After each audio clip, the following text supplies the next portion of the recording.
What's up, Blasianeers and Blasianettes? So my countdown to Guardians of the Galaxy Volume 2 continues, and now I am on my review for The Incredible Hulk. So with that all being said, there's going to be spoilers in this review, so you may not want to watch this video if you have not seen the movie. So that's your warning. Now, I gotta say, when I first found out that this movie was being made, or this movie was coming out, I was not excited about it at first, because I thought it was a direct sequel to Ang Lee's Hulk. I'm like, why is this sequel called The Incredible Hulk? Why is everybody recasted? Nobody's coming back from the first movie. Like, what is going on here? But the only thing I did like when I saw the teaser trailer, while I thought it was the sequel, was what I did enjoy is that the way the Hulk looks, the design of Hulk.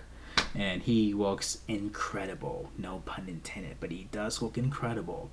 And I'm like, wow. He was the best part of that trailer. And then sometime after that, I found out that this was not a sequel. It was just, they were hitting the restart button. This is basically part one. That movie does not exist. So this movie stands on its own. But, like when, as far as that other movie goes, I call that movie Ang Lee's. I call it Ang Lee's Green Giant, so I don't call it Hulk. But anyway, back on more pressing matters. This was definitely a great movie. It was not like a filler piece of trash. I mean, it was right to the point. It had a good plot, and Bruce Banner is actually focusing on how to get rid of the Hulk. He's more focused on the Hulk and how to control his anger and how to basically be free of this curse. And that was basically his mission throughout the movie. And thing about General Ross is one thing I liked how what they changed in this movie with him is that he wants to weaponize the Hulk's power. He wants to get a hold of Bruce Banner so he can weaponize the Hulk, and that gives Bruce Banner a much better reason to be on the run. Because if it was like, if they had the same goals where General Ross all he wanted to do was get rid of the Hulk, then you figured Bruce Banner would just turn himself in. Like, they have a common interest, they want to get rid of the Hulk, so yeah. But here he wants to weaponize it, and he wants to basically use the power in his own gain. And so that's a bit that I like how they changed that. And I liked how they basically, this is the second cock tease of Captain America, because in the first Iron Man movie, if you look closely, there's like a prototype like shield and like in the background. And here they introduced the super soldier serum, so we see that for the very first time, and before we even see Captain America. So that's like a little reminder that this is basically they're sharing, like these characters are sharing the universe together. That's like one reminder in this movie that we see. Well, we did see Stark Industries in the opening credits when they're showing basically Ross ordering some weaponry to basically capture the Hulk and whatnot. But and then we did see Nick Fury's name along in that too. But yeah, I mean, like, this was definitely great, and the chemistry between Bruce and Betty is more on point this time. Actually, you do feel a connection with these two, and like I mean, the other one, but here I really feel that, I mean, I feel strong vibes between these two. This, like when they reunite, I just feel it. I mean, they just have awesome chemistry together, and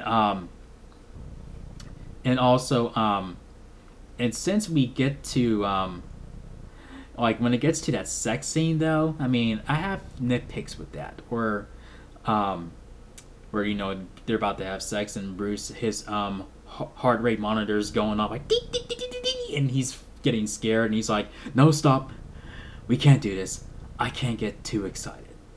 I'm like, huh? When did he reach that conclusion? I mean,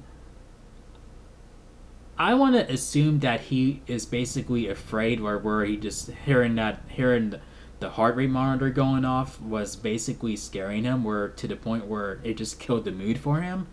But I mean, the only time he turns into the Hulk is when somebody is rattling his cage or basically pissing him off. You know, it can't be just raging hormones. I mean, just no, no, no. I don't agree with that. I mean, it was a good scene for the sake of humor, you know, to get people giggling a little bit, but but anyway. So when we get to the Cure, when he finally gets to Mr. Blue, aka Samuel Stearns, and then they work this potential antidote on him to see if it would cure him from the Hulk forever. But it turns out that it didn't. It just basically, basically turned him right back to Bruce Banner at that moment. You know, for that basically that incident. So that makes me wonder, since he is destined to become the leader. You know, the comic book. You know, his famous Hulk villain, the leader. Maybe he'll use that as a weapon against the Hulk and his advantage if we ever do see him again. Where he can use those antidotes as weapons, like when he sees Hulk and he can just throw it at him, and then it turns him back to Bruce Banner, and so that can be a good way for him to weaponize those antidotes for that reason. I mean, that's just my theory. And since he basically made multiple samples of Bruce Banner's blood, now he may make an army of Hulks. I mean, see why we should get a Hulk sequel? I know, because of the studios with Marvel and Universal are just like not able to come to an agreement to make another standalone Hulk movie, but I can dream in the meantime. And then we get to fast forward to Tony Stark, where they confirmed that he was going to make a cameo in this movie before the movie was even released. I'm like, why would they do that? They should have left that as a surprise. It even had a TV spot where you see it, where it gives away the ending or the end credit scene before the credits start rolling, the last shot of the movie. I'm like, why did they do that? I mean, they dropped the ball there. I mean, they should have just kept hush-hush about that. And then we see that, oh, okay, so Hulk shares the universe with Iron Man, so we're going to see him in the Avengers eventually. See? I mean, see how much better that would have been? But the Hulk versus Abomination throwdown was very epic. I rewound that scene so many times. It's just great. And when Banner turns into Hulk, when you see the eyes turn green, yeah, I'm glad they did that. I'm glad they put that in there. That was definitely a smart idea.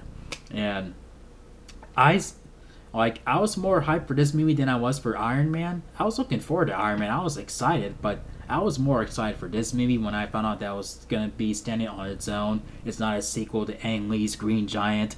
And the second trailer, the full trailer for this movie made me even more excited for it. I'm like, okay, now I'm really on board with this. And it basically did live up to my expectations. It really did. It lives up to the word incredible.